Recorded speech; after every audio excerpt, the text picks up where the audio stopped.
All right, this is Honors Algebra 2 Pre-Calc. We are doing 3.1 in Algebra 2, which is solving systems of equations by graphing and substitution. So let's start by talking about what a system of equations is. So on page 156 in your book, you'll see this information as well.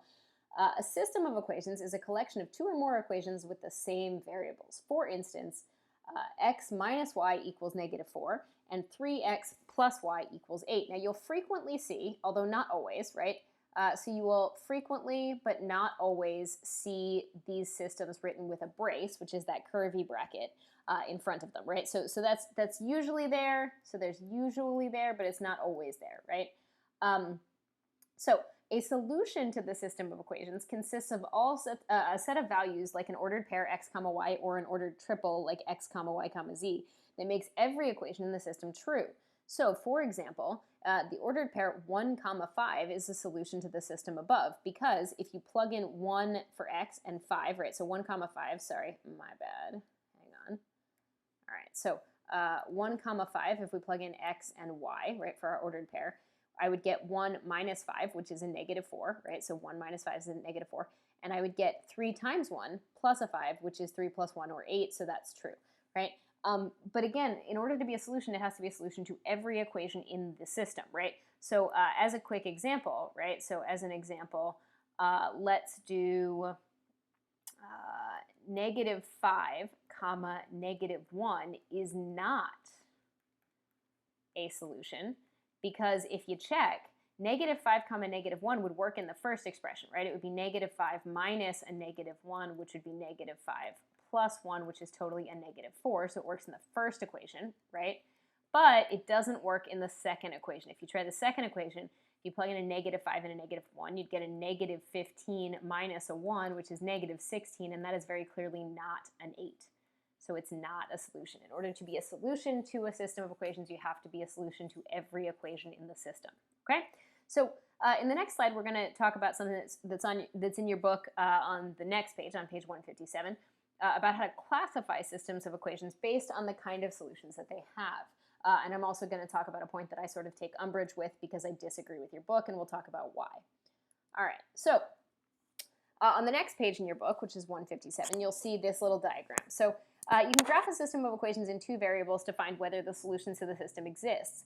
The systems and graphs below illustrate three possibilities for a system of two linear equations. Now, they do you the solid, and I'm not going to disagree with you that they tell you that this is what linear equations do. And over here, you'll say that I point out that what they say is true for linear equations only. The issue is I want you to understand how things work on a broader scale. What happens if we're not just talking about lines? Because moving forward, we won't just be talking about lines. Moving forward, we're going to be talking about all sorts of curves. So, there are three basic possibilities. We'll start with the line option, right? If you have two lines, they can run into each other somewhere, right? Now, if that happens, the system is called consistent. Consistent is a word that means there is a solution. There is a numerical value for x and y that will give you an answer. And independent means that the two lines are not the same line, right? If you're independent, so for instance, my son is 2 years old right now at the time of taping this video. His name is Fletch. When I take Fletch on, if I have to go to the grocery store, Fletch doesn't have a whole lot of choice. If I'm the person he's with, if it's just me and him for the day, and I say, hey, we have to go to the grocery store, the kid's got to tag along because he's not independent yet. He's 2 years old. He's stuck with me. He's got to be in the same car I'm in. He's got to go where I go, right? So independent means that the lines are going in different directions, that one line can go one way and the other one can go the other way, and they're doing different things, right? So in this situation, we have independent lines, and they have a single solution. Now, that's because they're lines. Over here, I'm going to give you a little caveat about that. So this is true. So their statement is, sorry, ignore my inability to draw here. Their statement is correct for linear things. And they did say that it's linear, but I don't want you to get that this statement is true all the time, right? In the broader sense, we're going to start dealing with parabolae, right? We already spent a lot of 2-point whatever graphing, right? So here's a parabola and a line. So in the scope of your math career, it's not safe to say that consistent independent means a single solution, because it doesn't. Consistent independent means that the graphs are independent, meaning they are not physically the same curve, and they intersect. This usually means a finite number of solutions. So in the two examples that I put here, you can see a parabola intersecting with a line. That's 2 solutions. You can see like a cubic intersecting with a line. Oh, look, there's 3 solutions. But sometimes it actually will mean an infinite number of solutions It's just not every point on the curve is a solution. And we're going to talk about that when we get to periodic functions in pre-calculus. So I just want to throw that out there. Don't let this distract you. Most of the problems you're dealing with now, when you see that they have a solution, it's going to be a single solution because we're dealing with linear equations. Right now, the pictures that they gave you right here are accurate. But I don't want you to get in the habit of thinking that that's the whole scope of mathematics, because what you're looking at here are pictures from a high school level textbook, and what you're going to be doing by the end of this school year is definitively college level math. So we need to be prepared for that eventuality, even though it means that sometimes we need a little bit more information than what's presented in our textbook. So moving on. The second option is that the lines are the same line, that you graph one line and then you graph the other line and you're like, whoa, that's weird, they're exactly the same line. If that happens, then we have what's called a consistent dependent system, because every point on this line is a point of intersection because the two lines are graphed on top of each other. So there are infinite solutions, right? But it's called a dependent system because it's just like me traveling to the grocery store with my son Fletch. He's stuck tagging along with me. We do exactly the same thing. That's it. They're the same answer, right? It's not a distinct solution. It's infinite solutions all along that same line. And then the third option is inconsistent, which means there is no solution. Remember, consistent meant that there is some kind of a solution. Inconsistent means there's not any kind of a solution. So there are basically three ways to classify systems. Consistent independent means there is a solution. The two lines are separate, but they run into each other somewhere. Consistent dependent means that the lines are exactly the same line. Every single point on that line is a solution. This is a solution, this is a solution, this is a solution, solution, solution, solution, solution, solution, solution, solution, solution, forever. And then we have this option, an inconsistent system where there are no solutions, okay? So again, not saying that your book is incorrect in their statement in general because they're talking about two linear equations, but I want you to be able to translate that to what's broader than just linear equations, okay? All right, so moving on. When we're solving by graphing, let's talk about some pro-con lists. So in Chapter 3, we're going to learn 3 methods to solve systems of equations, and in Chapter 4, we're going to learn a 4th method that is sort of a byproduct of other stuff that we will learn in Chapter 4. By the end of this, let's say, couple weeks, you're going to know 4 different ways to solve these systems. I'm not really ever going to ask you to pick one or the other in most cases. There are occasionally an exception, like in Chapter 4, I'll ask you to use the one method that we learn in Chapter 4. But really what matters is that you learn a way to solve system of equations. And so some of you are going to find that you're naturally good at one of the methods and naturally not so good at another. Well, I want you to try all of them while we learn them. The end game is not for me to ask you a specific question about which method to use. The end game is you need to solve this thing, do it the best way you can that does not involve looking at someone else's paper. If the best way for you is graphing, awesome. If the best way for you is substitution, great. Who cares? So let's do some pros and cons about what graphing is good for. Graphing is never my first choice, with a couple exceptions. So graphing, a couple things graphing is good for. Graphing is good for things that have 2 variables, problems that involve you using a calculator, and ugly equations, like if you have decimals or a lot of fractional coefficients.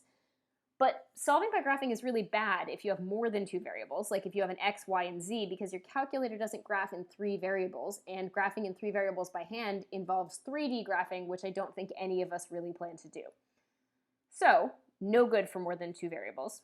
And lastly, it's not a good thing to do by hand. Graphing by hand is tedious and frustrating. The farther you get in math, the less graphing by hand you are ever going to do. So all of the stuff that you have to do where you graph something by hand, that's one of the reasons I emphasize that your drawing skills really don't matter to me as your math teacher.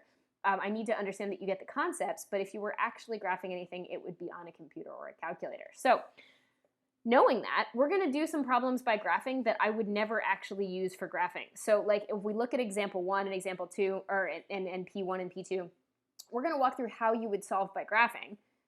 But realistically, I probably would solve them by substitution or the method that we're going to learn in 3.2, which is called elimination. So again, keep that in the back of your brain that as we move forward, you're going to have choice about what method you use. But I'm going to walk you through all the methods. So steps for graphing. Number 1, solve both equations for y. Now, a little caveat to this, right? A caveat is like a rule or restriction. A caveat is if there's no y,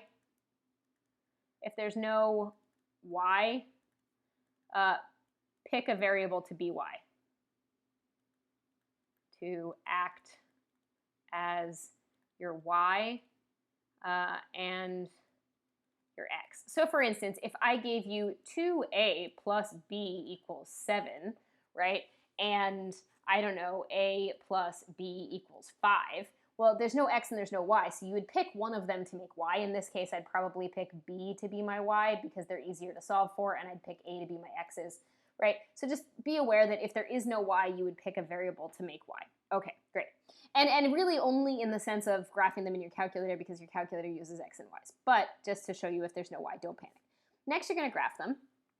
The point of intersection is a solution. On a calculator, you can graph them as y1 and y2 and then do second calc intersect, which is exactly what we're going to do. Now, what do the weird cases look like on a graph? Well, we already saw that. I'm going to flash back a slide. The weird cases look like this. You graphed it, you only got one line, or you graphed it and you got two lines that never run into each other. So the two options are that you get no solution because they never run into each other. That's an inconsistent system. Or that you have exactly the same curve, and then we're going to talk about how to deal with that if that happens, if you get two that are exactly the same. If that happens, you're going to have infinite solutions of the form, and then we're going to talk about how to make this form, how to fill in these blanks. We're going to talk about that in some of the examples, okay? So let's go ahead and walk through some examples. Cool. So first thing I need to do, so we're going to go ahead and solve by graphing again in general, and you'll see this in a note in pretty much every practice problem. I don't care how you solve, but in this case, I want you to get the practice of doing this. So I'm going to solve both of these for y. Now, I'm going to call them 1 and 2 because I think that's easier, right? So in order to solve 1 for y, I'm just going to subtract the x over. So I'm going to get y equals negative x plus 5. Great. And that's what I'm going to put in as my y1 in my calculator. We'll do that in a sec. To graph the second one, right, I'm going to subtract the x over, and then I have to divide everybody by a negative 5. So if you don't need this amount of work, like if you don't have to show this, great. But if you're somebody who does need to show this because you feel like you're going to do something wrong if you don't, then also great, cool, show it, I don't care. So I'm going to get y equals, now I know that this would come out to be a 1/5, but I'd rather put 0.2 in my calculator. That's what is easier, but you could do 1/5. If you did it as 1/5, I would just do 1 over 5 in parentheses. And then 7/5, I don't know if we've talked about this actually at all in this class yet, but the easiest way to divide by 5, right, is to divide by 10 and then multiply by 2. So you know how to divide a 7 by 10, it would be a 0.7, right, and then multiply by 2 and it would be a 1.4. So this is going to end up being a plus 1.4, or again, if you prefer, you could make this, so you could have this x, and then you could have a plus 7 over 5 is also fine. So those are the two things I'm going to put in my calculator. This will be my y2, right? So we're going to go ahead and put in to my y1 negative x plus 5, right? And in my y2, I'm going to put 0.2 x plus 1.4. Cool. And then we're going to head and graph. And sure enough, there's my point of intersection. So what I told you press is press second calc, so second, and then this trace button says calc. Intersect is 5, right? Now, you want to scroll to this point of intersection. You scroll using the left and right arrows. Up and down will actually switch which curve you're on. So I just want to show you what happens if you press up and down. If you press up, you'll switch to the next curve. See how up here it tells me, so right here it says I'm on y2 right now, but if I hit up, it says now I'm on y1. Or if I do the same thing up and down, it'll take me to different curves. What it's saying is on the first curve, scroll to where you think the intersection happens. So you're going to use left and right and get as close as you can, and then you're going to hit enter. Right? Then you're going to hit enter on the second curve, but you'll notice that magically it already dropped you at the right spot, and then you're going to guess and hit enter again. You're done when it says intersection. So my answer is 3, 2, right? So my answer,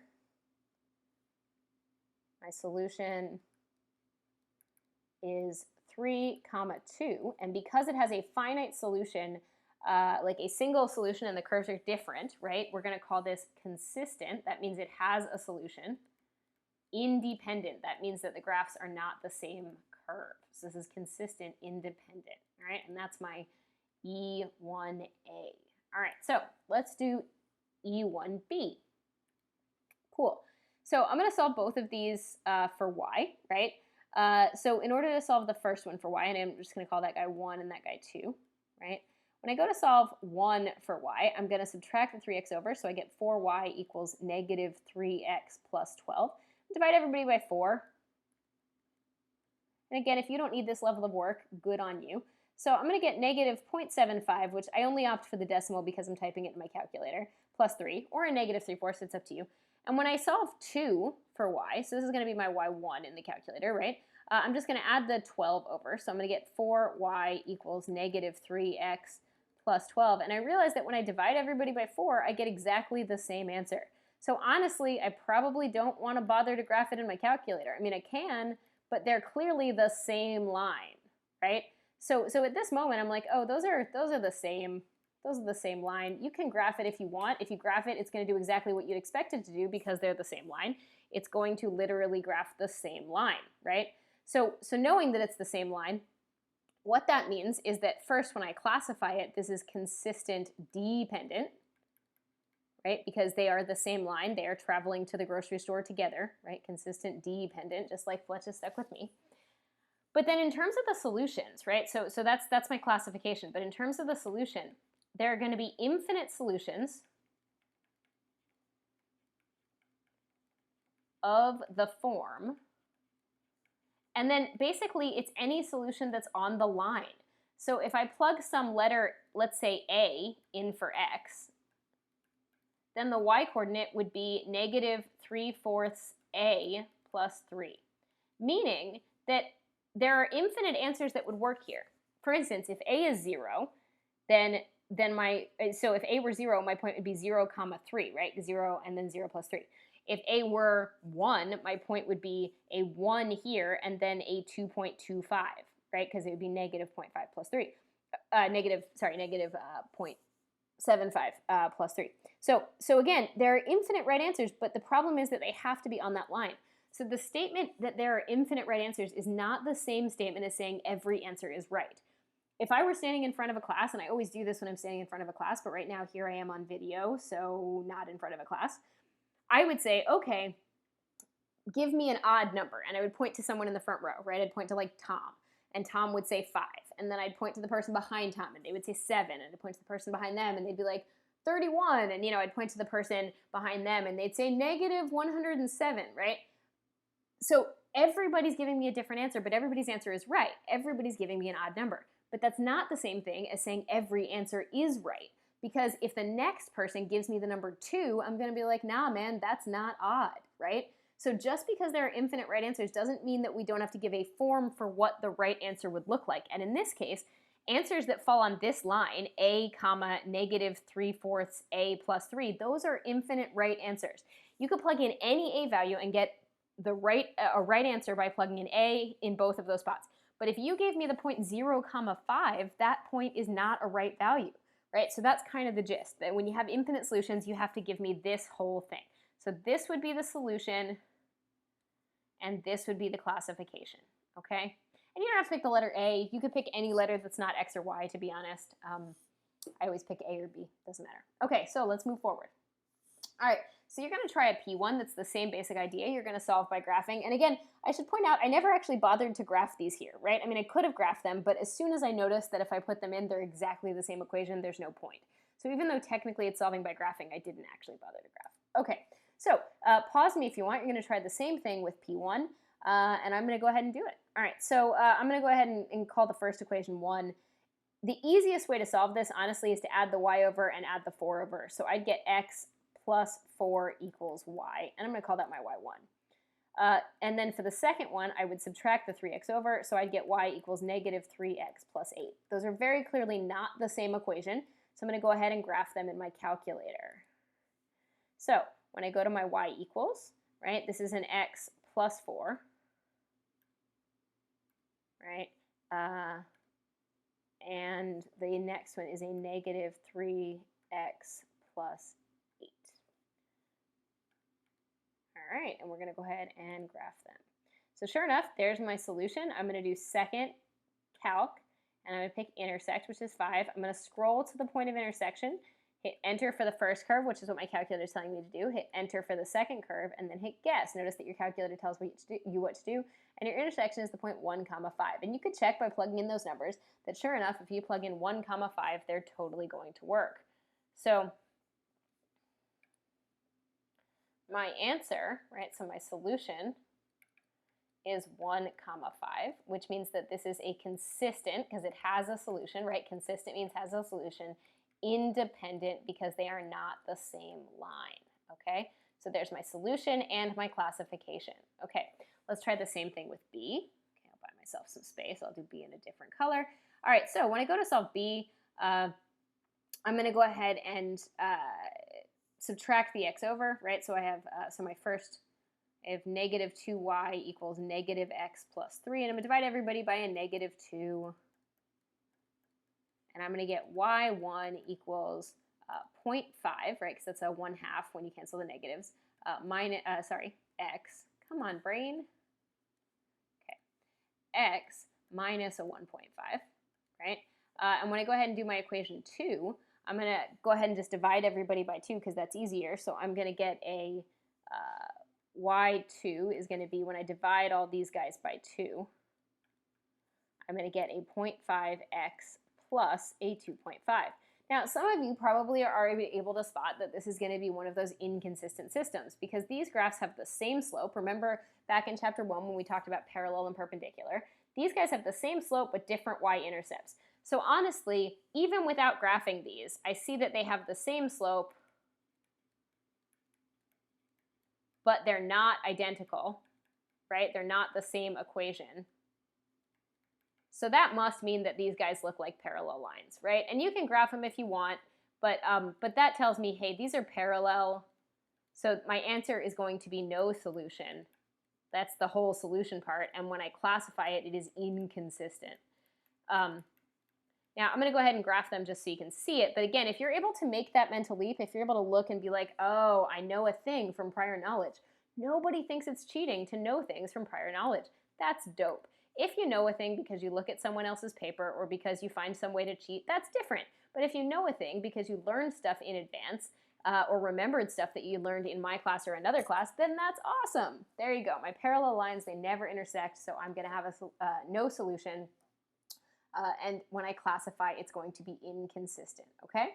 Cool. So this is going to be the end of our first video. In the next video, we're going to go ahead and talk about substitution, which is the other method of solution that we're going to learn in this section. In 3.2, we'll learn another method.